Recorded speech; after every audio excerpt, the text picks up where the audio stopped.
פרשתנו פרשת וירא.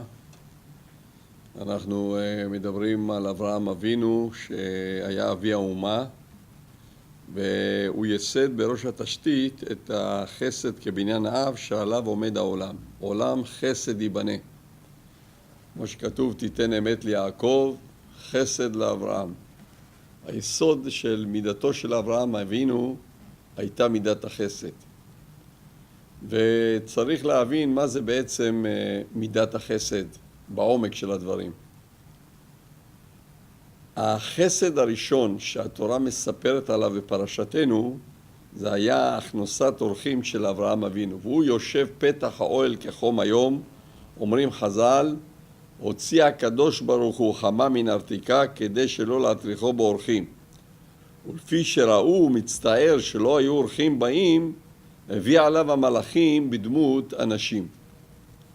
אז החסד שהתורה מתארת של הכנסת אורחים, על זה נאמר בחז"ל, גדולה הכנסת אורחים יותר מקבלת פני שכינה. באמת יש לתמוע. הרי החסד הזה היה חסד עם מלאכים.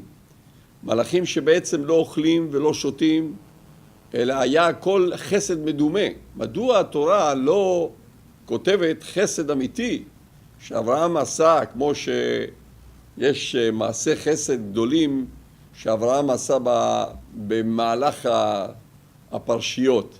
והתורה דווקא נוקטת את החסד הזה שהוא חסד כאילו שאברהם עושה חסד, אבל למעשה לא היה פה בפועל שום חסד עם המלאכים.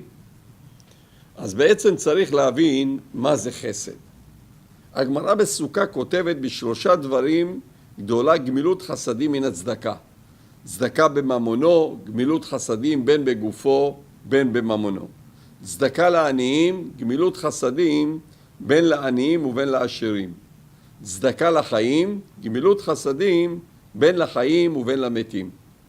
בפשטות ניתן להבין שהבדל בין צדקה לחסד זה הבדל כמותי, אבל באמת המהר"ל מסביר בנתיבות עולם שההפרש בין גמילות חסדים לבין צדקה הוא הפרש מהותי.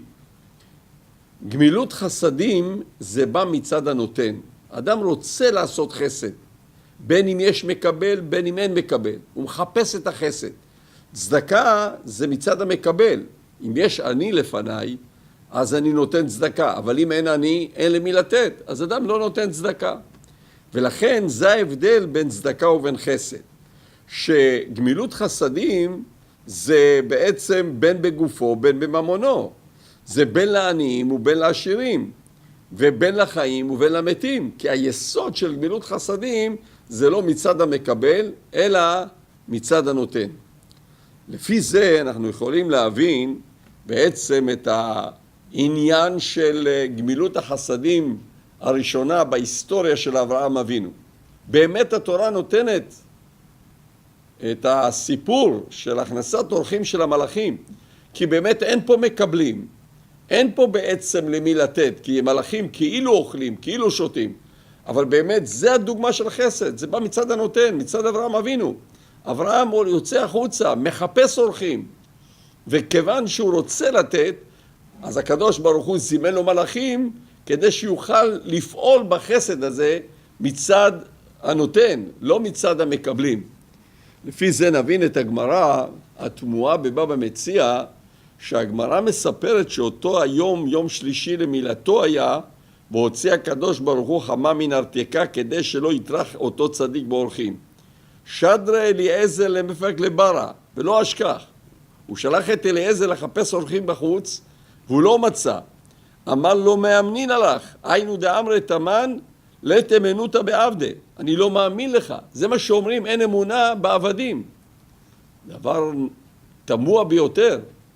אליעזר, עבד אברהם, דולה ומשקה מתורת רבו לאחרים, על זה אומר אברהם לתאמנותא בעבדי. איך ייתכן?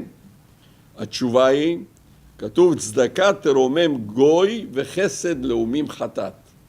החסד שאומות העולם עושים זה חטאת.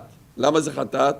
כי החסד ביהדות זה לא נובע מתוך רחמים וחמלה על הזולת, אלא הרצון של האדם להיטיב, מהו רחום, מה פתח חנון.